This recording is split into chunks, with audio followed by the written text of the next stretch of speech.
بسم اللہ الرحمن الرحیم۔ السلام علیکم تمام کسان دوست کسان دوست ٹیکنالوجی یوٹیوب چینل میں خوش آمدید کہتا ہوں۔ میں ہوں آپ کا اپنا زرعی مہارتی الرحمان۔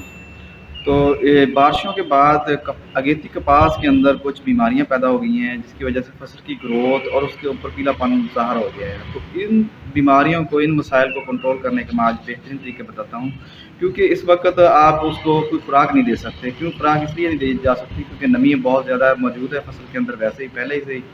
تو اس کا کنٹرول کرنے کے لیے ایک تو آپ فنجی سائڈ، اچھے فنجی سائڈ جس میں ریکارڈو ایکسٹرا فائنڈر وغیرہ، ان میں سے کوئی 100 ml فی ایکڑ کے حساب سے، اور ساتھ ہی بایو اسٹیمولر جس میں آپ یہ سجنٹا کا کوانٹس کہہ سکتے ہیں، یا اسی طرح کینزو کرلے وغیرہ، یعنی کہ جو بھی اچھا بایو اسٹیمولنٹ ہو وہ ساتھ ملا کے، اور جو بایو اسٹیمولنٹ کی مقدار رکھنی ہے آپ نے وہ 300 ml رکھنی ہے، کیونکہ ابھی فصل چھوٹی ہے تو چھوٹی فصل پہ زیادہ مقدار میں کوئی پروڈکٹ بھی زیادہ مقدار میں نہیں کرنا چاہیے۔